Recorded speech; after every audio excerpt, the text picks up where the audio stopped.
अस्सलाम वालेकुम। इससे पहली वीडियोस में हमने लैप्लास ट्रांसफॉर्म की कुछ एग्जांपल्स की हैं और हमने लैप्लास ऑफ साइन 80 को फाइंड आउट किया है with the help of circular function.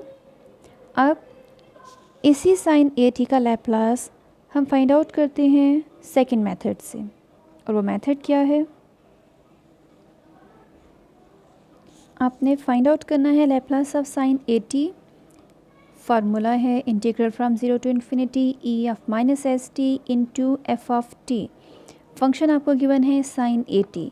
हम इसको एक्सपोनेंट फंक्शन में कन्वर्ट नहीं करते, हम इसको एज इट इज़ सॉल्व करते हैं with the help of integration by parts.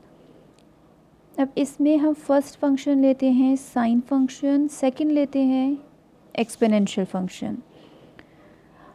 आपने पीछे लैप्लास ऑफ टी एन को किया है, वो भी ऐसे फंक्शन थे जो सिंप्लीफाई नहीं हो सकते, ना ही वो डिफ्रेंशिएट होके ख़त्म होते हैं। तो उसमें हमने इंटीग्रल को सपोज किया था आई के इक्वल। तो ऐसे फंक्शन जो सिंप्लीफाई नहीं होते, एज इट इज़ वो कंटिन्यू रहते हैं, ऐसे फंक्शंस में आप हमेशा इंटीग्रल को आई के इक्वल सपोज किया करें। क्यों? क्योंकि कहीं ना कहीं सेकंड थर्ड स्टेप पे जाके वापस हमें यही वाला फंक्शन देगा।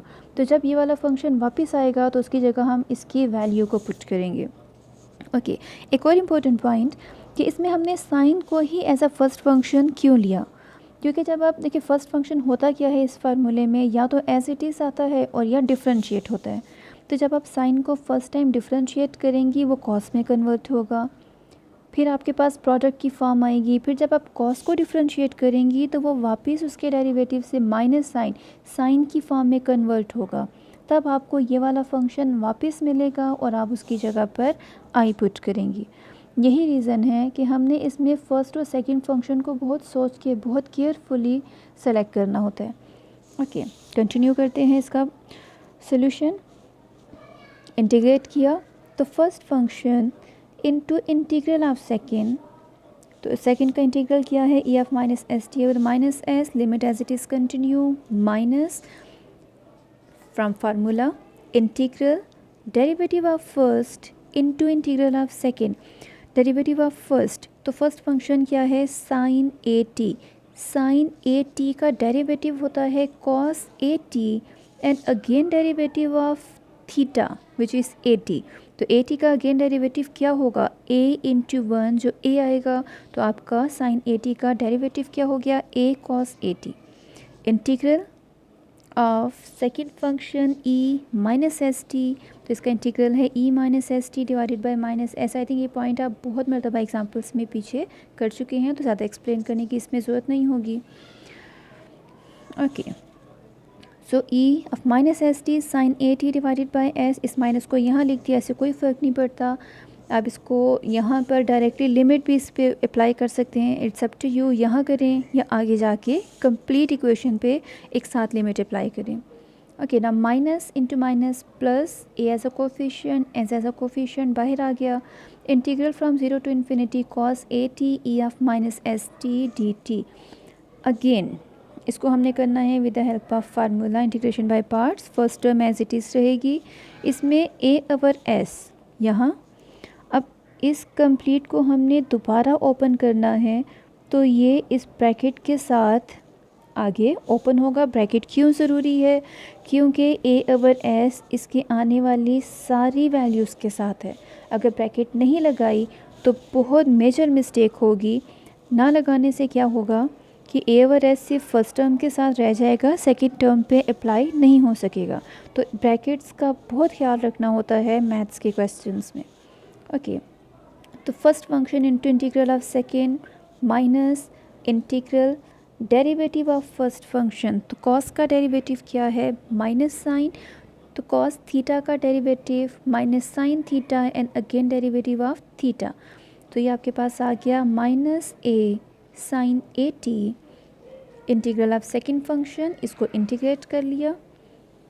First term as it is continue है। ओके, इसमें देखें minus and plus minus A divided by S square cos A T E F minus S T, इसके ऊपर हमने लिमिट अप्लाई करनी होगी नेक्स्ट स्टेप में। यहाँ क्या होगा, minus into minus plus, plus और बाहर आपको एक माइनस गिवन है, plus and minus minus. Okay, अब ये देखिए ये भी आपको प्लस गिवन है, तो एज इट इज़ यही साइन इसके साथ आ रहा है माइनस का। ए क्योंकि ये ए वर एस बेसिकली इसके साथ भी मल्टीप्लाई हो रहा है, तो एक ए यहाँ से आ गया, एक ए ये हो गया which is equal to A square. S यहाँ भी है S square. Integral of E F minus S T sine A T D T. अब ये इंटीग्रल क्या है, अगर आप अपने क्वेश्चन को देखें तो ये क्वेश्चन वाली ही वैल्यू आती है विच इज़ इक्वल टू जो आपने सपोज़ किया था आई के इक्वल। तो इस क्वेश्चन वाली इंटीग्रल की जगह हम इसकी वैल्यू जो हमने सपोज़ की थी आई वो लिख सकते हैं। लेफ़्ट हैंड साइड से भी ये आई कंटिन्यू है, तो इस माइनस ए स्क्वायर अवर एस स्क्वायर को यहाँ लाकर लेफ़्ट हैंड साइड पे लाके प्लस कर लें। प्लस करने के बाद इसका एलसीएम लिया, एलसीएम में क्या हो जाएगा, एस स्क्वायर नीचे न्यूमरेटर में होगा एस स्क्वायर प्लस ए स्क्वायर।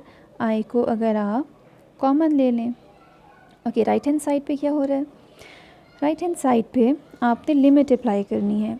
तो लिमिट अप्लाई करने के लिए देखिए अपर लिमिट पहले अप्लाई करें, तो अपर लिमिट क्या हो जाएगी, -1 over s as a coefficient, e power जब आप इसमें टी पुट करेंगी तो माइनस इन्फिनिटी, और माइनस इन्फिनिटी से आपको क्या मिल रहा है, zero. Minus a over s square, similarly यहाँ भी माइनस इन्फिनिटी से आपको ज़ीरो मिल रहा है, माइनस अब हम पुट करेंगे इस कंप्लीट में लोअर लिमिट, तो -1 ओवर एस टी की जगह पे जब हमने ज़ीरो पुट किया तो वो आता है ज़ीरो, माइनस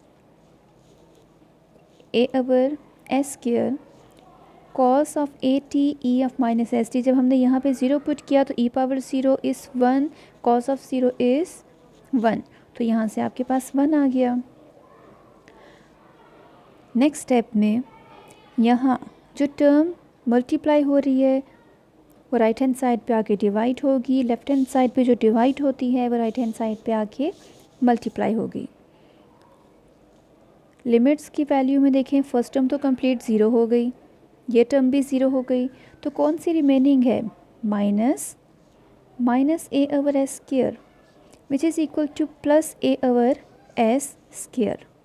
अब आप देखिए तो S square divided by A square plus S square into A over s square में एस स्क्वायर कैंसिल हो गया, रिमेनिंग क्या आता है, ए ओवर ए स्क्वायर प्लस एस स्क्वायर। तो Laplace of sign A T किसके इक्वल आ गया, ए divided by S square plus A square. तो आप इसको जिस मेथड से करें, आपने प्रीवियस वीडियो में फर्स्ट मेथड किया, अभी आपने सेकंड मेथड किया, जिससे भी करें वैल्यू आपके पास सेम आएगी। Similarly we can find Laplace of cos A t, इसको अब ट्राई करना है with the help of both method. जिस तरह साइन ए टी को 2 मेथड से किया है, इसी तरह हमने कॉस ए टी के लिए भी ट्राई करना है इसको दोनों मेथड से। Thank you.